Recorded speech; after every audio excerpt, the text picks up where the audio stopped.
and I whack Ronnie Garvin on the head with the racket, and suddenly I dropped from out of the view. Well, I had heard a crack in my knee. He was weak. That is what Jim Cornette said, and he has been saying it for years. But right now in early 2026, those words hit differently. In December 2025, AEW Dynamite pulled in just 398,000 viewers. The rating in the key age group was 0.07. That is not a bad week. That is an all-time low. And by February 2026, the numbers jumped back to 633,000. But the rating only moved to 0.10. That kind of swing is not a comeback. That is instability. That is a show losing its grip on the people who used to watch every single week. Jim Cornette has been talking about this moment for a long time. He calls it the death of the business. And right now, the numbers are starting to look like he might not be entirely wrong. He has been loud, he has been relentless, and for many people inside and outside the wrestling world, he has been very hard to ignore. And before we go any further, if you are enjoying this video, go ahead and hit the hype feature and give this one some hype. It genuinely helps this channel grow, and every single person who does it makes a real difference. Now, who is Jim Cornette, and why does the word weak mean so much to him? He is not just a loud voice on a podcast. He is a man who has spent his entire life inside professional wrestling. He was a manager, he was a promoter, he has booked talent, he has trained wrestlers, he has protected the business with everything he had, and that last part is the key. For Cornette, professional wrestling only works when people believe it. The moment the crowd stops believing, the money stops flowing. That is his entire argument. Simple, direct, and he will tell you, proven by history. Where Cornette grew up watching wrestling in the territory era, back then, every city had its own promotion, and every promotion ran wrestling as a pseudo sport. The matches looked real, the wrestlers looked tough. The crowd genuinely thought it could be a real fight. That belief is what filled the seats. That belief is what put money on the table. Cornette calls it sports simulation, and he worshipped it. He saw it as the purest form of the business. A world where every match had stakes. A world where every performer was expected to protect the illusion with their life. Then things changed. Sports simulation slowly became sports entertainment. The focus shifted away from the fight and toward the spectacle. Characters got bigger. Stories got sillier. The matches became secondary to the entertainment surrounding them. And the believability of the in-ring product started to fade. But Cornette watched all of this happen, and he warned people. He said it out loud again and again. He said the business was moving in the wrong direction. Most people ignored him. Some people laughed at him, but he kept talking. Then it got worse. In Cornette's view, the era after sports entertainment became what he calls outlaw mud shows. That is not just a description of a small, low-budget show. It is a mindset. It is when performers care more about getting a reaction for themselves than about protecting the industry. It is when shock value replaces storytelling. It is when the crowd is let in on the joke rather than kept invested in the fight. Cornette points to All Elite Wrestling, known as AEW, it as the main stage where this mindset plays out on national television every single week. And he has made it clear, loudly and repeatedly, that he holds specific performers responsible for what he sees happening. Now, AEW is not without its supporters. Many fans love the product. Many performers there work extremely hard and put their bodies on the line every week. And the merchandise numbers show real loyalty from a passionate audience. But Cornette's concern is not about the fans who are already watching. His concern is about the people who tried it and then switched off. And given those December 2025 numbers, it is hard to completely dismiss what he is saying. So what exactly does Cornette mean when he says someone is weak? That is the next piece of the puzzle. And it matters,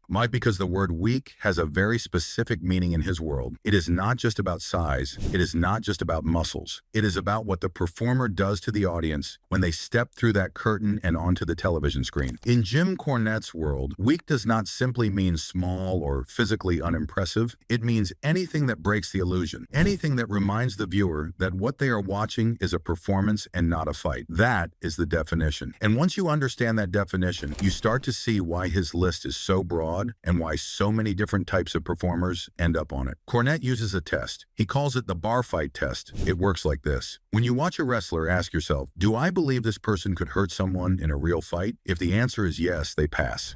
If the answer is no, or even if you have to think about it for too long, they fail. That is his standard. And by that standard, a lot of modern wrestling fails badly. Weakness in Cornette's definition comes in several forms. The first form is poor conditioning. If a wrestler does not look like an athlete, Cornette argues the audience will not invest in the match as an athletic contest. The audience must feel some level of physical awe. They must sense danger. The second form of weakness is what Cornette calls phony offense. This is when a move is performed with such obvious cooperation between the two wrestlers that it is impossible for the viewer to pretend it is a real fight. The move is too clearly choreographed. The opponent is too clearly waiting in position. It signals to every single person watching that both wrestlers know exactly what is coming next. The third form is comedy. Comedy in wrestling is not new, but Cornette draws a line between comedy that exists within the logic of the show and comedy that destroys the logic entirely. When a wrestler's entire act is built on being silly, on doing things that would never work in a real confrontation, and on making the audience laugh at the idea of a wrestling match, Cornette says that is a direct attack on the one thing wrestling needs to survive, the belief that it could be real. Now let us look at the numbers, because Cornette always says the numbers tell the story, and in the case of AEW Dynamite, the numbers do tell a story. It just might not be the simple story Cornette wants it to be. Number 10, Orange Cassidy. Cornette calls him Pockets. The gimmick is simple. Orange Cassidy is a slacker. He wrestles with his hands in his pockets. His offense includes lazy, low-impact kicks that are designed to be funny rather than convincing. And to Cornette, those kicks are not just a bit of fun. They are a direct insult to the business he loves and has devoted his entire life to protecting. Here is why. When Cassidy performs those low-impact moves, his opponent has to react to them as if they hurt. They have to sell pain. They have to fall or stagger. And when that happens, the viewer sees it clearly. The viewer sees a person pretending to be hurt by a kick that would not hurt a child. There is no way to unsee that. The cooperation is fully visible. The illusion is broken wide open in front of everyone watching. Cornette's specific problem is not that Cassidy lacks ability. The research is clear on this. Cassidy is capable of performing traditional wrestling moves when he chooses to. The problem is when Cassidy is placed in matches against physically intimidating performers and actually wins. When a man who is not even trying defeats someone who is supposed to be tough and dangerous, Cornette argues that the tough, dangerous person stops being believable. And if that person stops being believable, the entire show stops being believable too. Cassidy's merchandise sales are strong. Cornette concedes this, but frames it as a niche within a niche. The fans who love Cassidy already love wrestling deeply. But Cornette does not believe those fans represent future growth. He believes they represent a ceiling. And the criticism is that by putting Cassidy in main event positions, promoters are choosing that ceiling over the chance to reach a wider audience. The counter argument here is real. Cassidy connects with people on a genuine level. He gets real emotional reactions from live crowds. He is not just a joke. He is a character with a committed following that has lasted years. But in Cornette's framework, none of that matters if the act requires the audience to stop believing in the fight. And that is the line Cassidy crosses, in Cornette's view, every single time he puts his hands in his pockets and waits for the crowd to laugh. And yet the crowds do laugh. Every single week. That is the paradox Cornette refuses to sit with. A performer who draws genuine laughter and genuine love from an audience is not, by any normal measure, failing. The failure, in Cornette's mind, is not about the performance in the moment. It is about what that performance costs the business in the long run. He believes every laugh takes something away. Every hand-in-pocket kick chips a little more off the wall between the audience and the truth. That wall, he will tell you, once gone, can never be rebuilt. Number 9, the Young Bucks. Matt and Nick Jackson are, in Cornette's view, the architects of a whole era of video game wrestling. He does not call their matches wrestling. He calls them cheerleading competitions. He calls them gymnastic routines. He says they are full of meaningless spots transitioning to more meaningless spots. And at the center of it all is an over-reliance on the super kick and a complete absence of what Cornette calls selling. Selling is when a wrestler reacts to pain. It is what gives a match its stakes. It is what makes the audience care.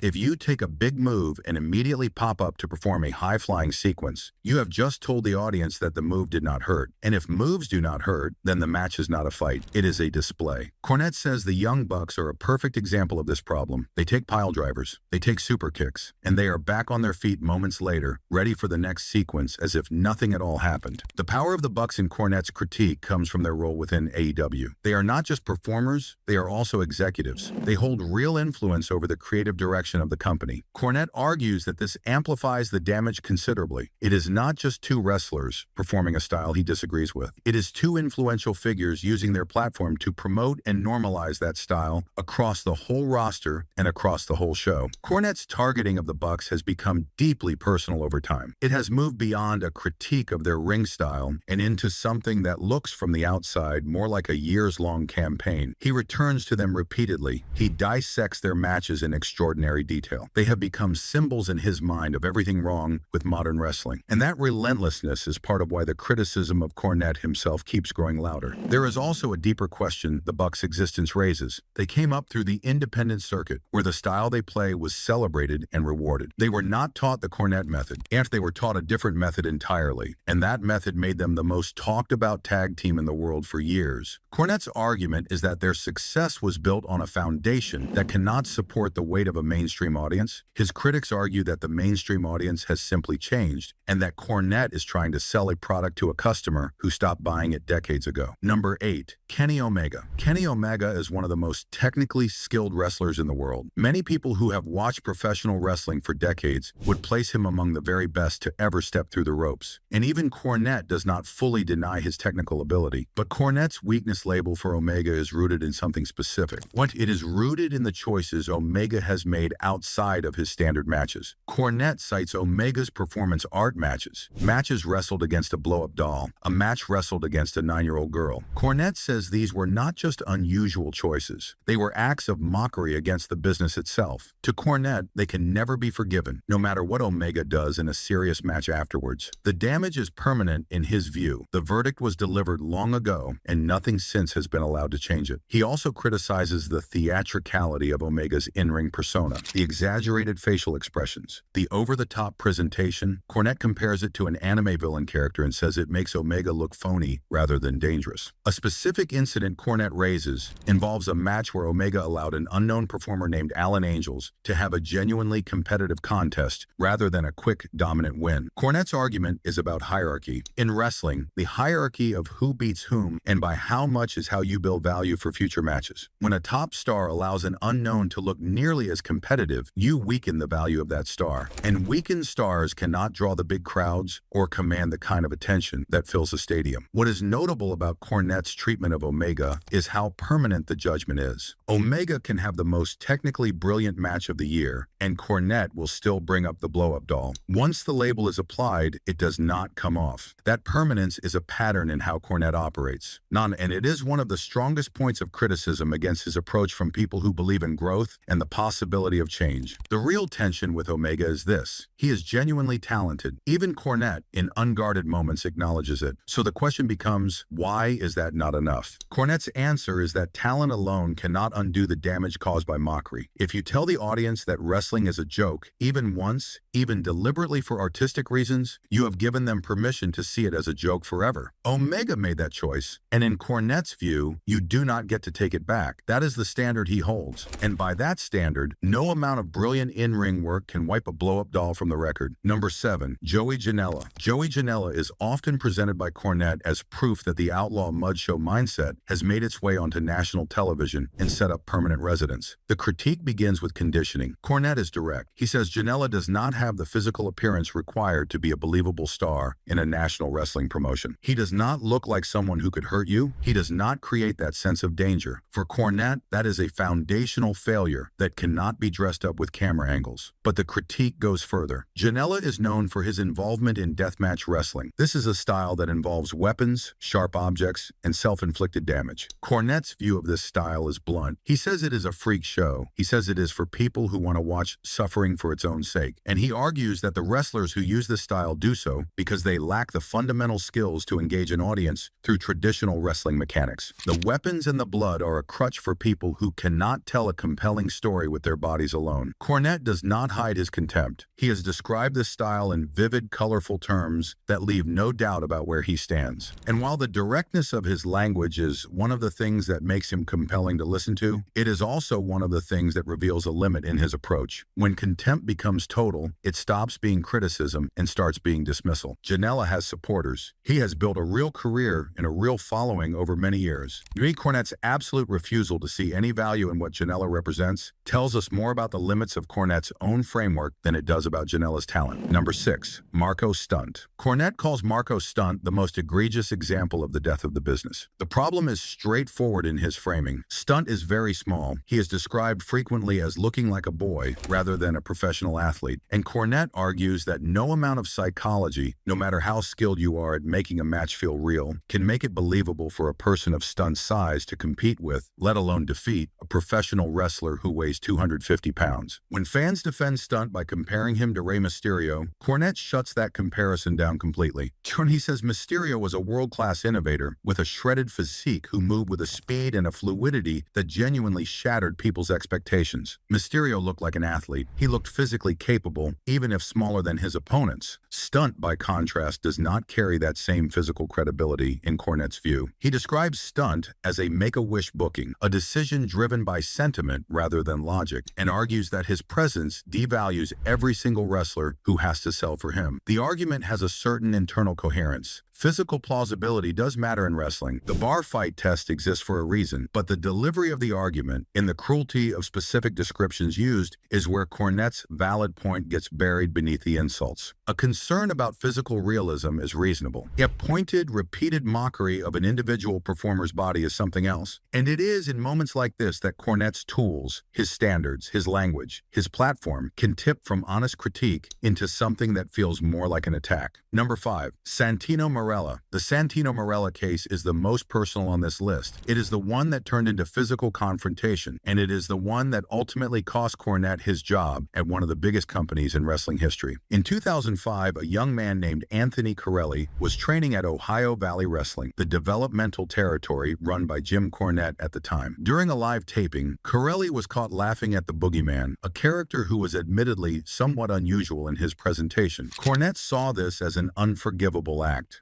To laugh at a character during a live show is to break kayfabe. It is to signal to everyone around you that you know this is not real. And in Cornette's world, that is one of the most serious offenses a young wrestler can commit. What happened next became one of the most well-known incidents in modern wrestling history. Cornette confronted Corelli backstage and slapped him multiple times. The incident led to Cornette being fired by WWE. Corelli went on to become Santino Marella, one of the most beloved comedy characters in WWE history. Cornette views this outcome as proof that the sports entertainment philosophy won. The man who broke kayfabe became a star. The man who punished him for it got fired. From Cornette's perspective, this was the moment the business chose laughs over logic. But the other reading of the story is equally clear. A man in a position of authority physically assaulted a young student over a laugh. The consequences of that choice shaped Cornette's career and his reputation in ways that still follow him. The incident did not truly end in 2005 either. At a convention in 2017, Marella attempted to approach Cornette. Security had to intervene. The wound has never properly healed on either side of it. That is the pattern. Cornette does not just disagree with people. He goes to war with them. Every war adds another layer to the portrait of a man who cannot separate his love for wrestling from his rage at what he believes it is becoming. The Marella story is not just about kayfabe. It is about the need to keep the walls up at any cost. Number 4. Joey Ryan. Joey Ryan represents, in Cornette's framing, the single most obvious example of phony offense in modern wrestling. Ryan's signature move is known as the Dick Flip. It is a move where Ryan defeats opponents by using his genitals as a weapon. Opponents grab him, react with exaggerated pain, and are flipped or thrown by the move. For Cornette, this is the final destination of a road that began with hands in pockets and low-impact comedy kicks. The Dick Flip cannot be performed without the complete and obvious cooperation of the opponent. There is no way to dress it up. There is no way to make it look like anything other than what it is. It requires the opponent to react to something that is plainly not causing them any harm whatsoever. And that means every single person watching understands, without any doubt at all, that what they are seeing is a rehearsed act from beginning to end. In Cornette's moral tone when discussing Ryan is notable. He does not just say the move is bad for business. He speaks about it with genuine disgust. And while the move is certainly unusual, the intensity of Cornette's reaction has a way of making his moral panic itself become the story. The move gets talked about largely because of how loudly and how frequently frequently Cornette talks about it. In trying to highlight the absurdity of modern wrestling, he sometimes amplifies the very thing he is trying to condemn. That is a recurring irony at the heart of his whole platform. Number 3. Riho. Riho's placement on this list follows the same logic Cornette applied to Marco Stunt. The issue is physical plausibility. Riho weighs under 100 pounds. She was booked as the first AEW Women's Champion, and she regularly competed against and defeated women who were significantly larger than her in every physical measure. Cornette says this exposes the business. When a woman of Riho's size performs a flying cross body on a larger opponent or wins a match with a roll-up, the audience is being asked to believe something that does not follow any physical logic. In Cornette's words, they are being asked to believe in magic rather than athletics, and he argues that when the women's division is built around outcomes that feel magical rather than competitive, it becomes a secondary product. He compares it to a cheerleading competition rather than a serious athletic contest where genuine physical stakes are on the line. The problem with the argument is the same problem that runs through the Marco Stunt critique, and the logic has some internal validity in terms of maintaining physical plausibility. But framing a female athlete's championship reign as magic reduces a real performer to a punchline. Riho worked hard to reach that position. She earned genuine reactions from the audience each week. To reduce her booking to an exercise in disbelief ignores both the craft involved and the audience's real investment. Cornette's standards, applied without any nuance, end up as insults to the performer rather than useful feedback for the industry. Number 2. Chuck Taylor. Chuck Taylor sits alongside Orange Cassidy in Cornette's catalog of concerns about the aesthetic direction of modern wrestling. Taylor is a member of the group known as Best Friends. Honin and Cornette's critique targets both his physical conditioning and his consistent use of comedy in the ring. Cornette grew up watching wrestling at a time when the biggest stars looked physically extraordinary. Men like Lex Luger and Scott Steiner were built in a way that set them apart from the audience watching at home. They looked like people you would not want to face in a fight under any circumstances. They looked like genuine superstars. Cornette argues that part of the business model depends entirely on that physical awe. The audience pays to see someone they could not beat. If the audience looks at the person in the ring and genuinely believes they could take them in a fight, the product loses one of its most essential layers of power and appeal. Chuck Taylor does not fit that visual template. Cornette describes him as a guy from Panera Bread who wandered into a wrestling ring. That description is deliberately unkind, but underneath the insult is a genuine philosophical point about whether the aesthetic standards of professional wrestling have drifted too far from the model that originally made the business work. The question is whether those old standards were the only path forward or just one path that worked well in a specific era. Cornette believes they are the only way. His critics believe the era has changed and that different aesthetics can connect just as effectively with a modern audience. The viewership data does not give a clean answer to either side of that ongoing argument. Number 1. Vince Russo. Vince Russo is not a wrestler. He is a writer,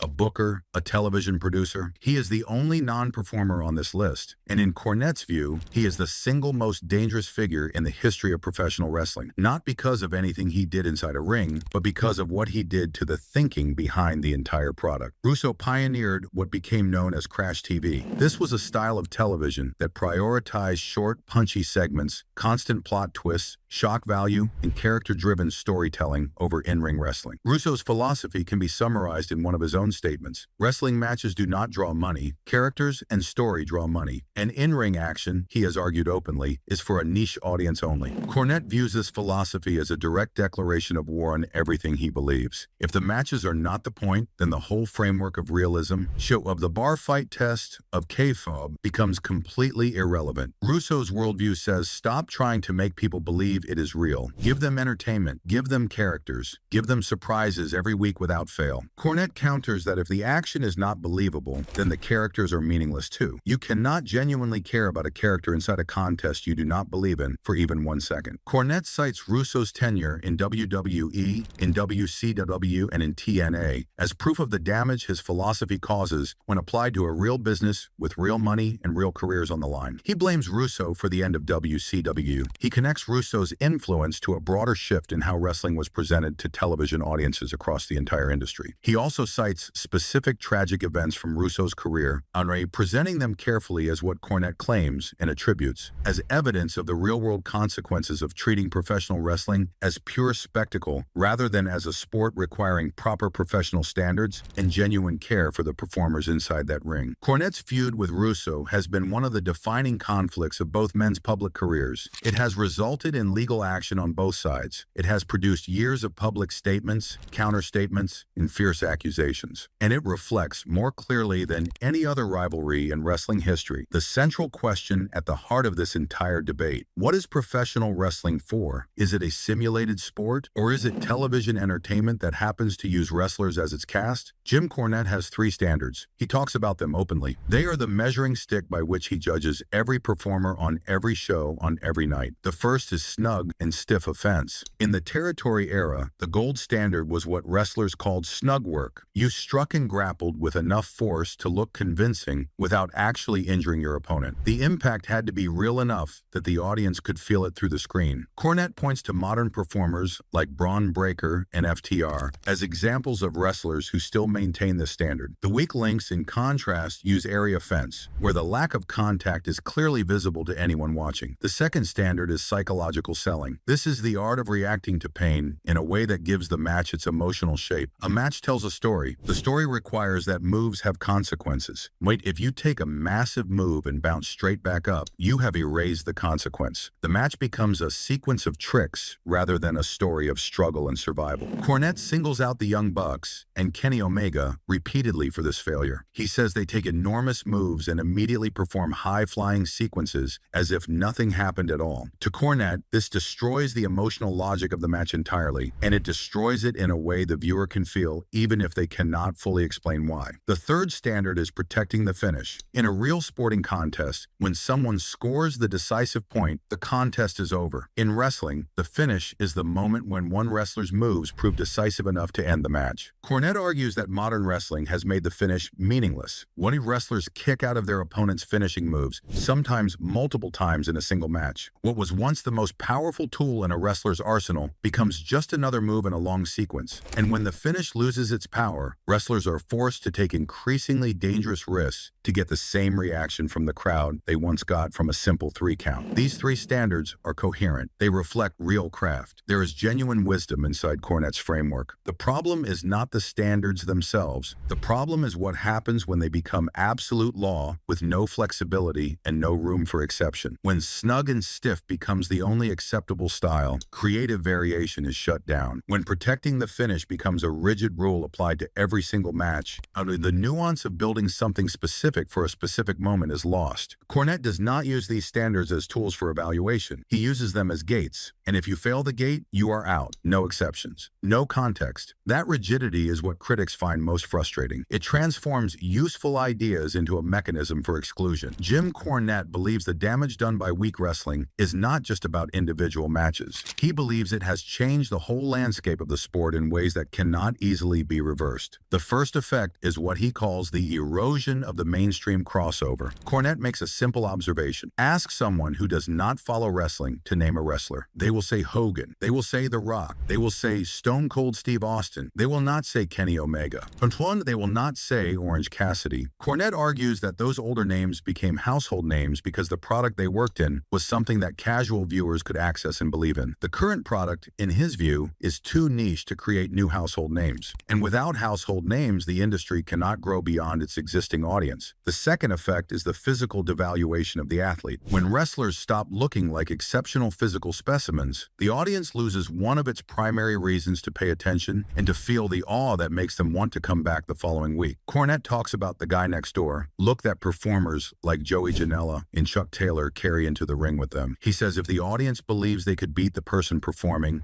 they will not pay to watch them compete. The sense of physical awe is part of the product. Remove it and you lose something that is hard to replace once it has gone from a product. The third effect is the rise of what Cornette calls the performance art label. He notes that both Vince Russo and Kenny Omega have used the phrase performance art to describe what professional wrestling is. To Cornette, this is not progress. It is surrender. It is the moment when the industry admits it can no longer convince anyone that what they are seeing might be real. Jim Cornette loves professional wrestling. That is the truth at the center of everything he does. He has given his life to it. He has fought for it with his voice, with his career, with his personal relationships, and at times with his hands. He fears it is shrinking. He fears the product he grew up with, the product he built his entire identity around, is being pulled apart from the inside by people who do not fully understand what made it work in the first place. That fear is not irrational. 50 years from now, if someone asks a non-wrestling fan to name a wrestler? And the answer is still Hogan and The Rock and Austin. Wonder then Cornette's warning will have proven correct. The business will have failed to create a new generation of household names, and the performers on his list will stand in history as symbols of a moment when the industry chose the applause of a small room over the attention of the whole world. But fear, even justified fear, does not give anyone the right to be cruel, and passion for an art form does not make a person's judgment infallible. Jim Cornette sees wrestling as a fight. That is what he wants it to be. That is what he needs it to be. When he looks at Orange Cassidy with his hands in his pockets, or Vince Russo rewriting television with a keyboard, he does not see a different version of wrestling. He sees the end of his version of wrestling. And for a man who has given everything he has to one single thing his entire life, and that is not just a business problem. That is personal. That is what makes him so loud. And that, in the end, is what makes him so very hard to simply dismiss. The death of the business is Cornette's phrase. He coined it. He owns it. And when those December 2025 numbers came in, the lowest in the history of a promotion that was supposed to be the answer, a part of him probably felt the terrible satisfaction of a man who warned everyone and was not believed. He does not want to be right about this. That is the thing people miss. He wants to be wrong. He wants someone to prove to him that hands in pockets and phony finishes and booking writers for championships can somehow, against all logic and history, make professional wrestling bigger than it has ever been. He wants that more than anything, because if he is wrong, the business lives, and the business living is all he has ever truly cared about.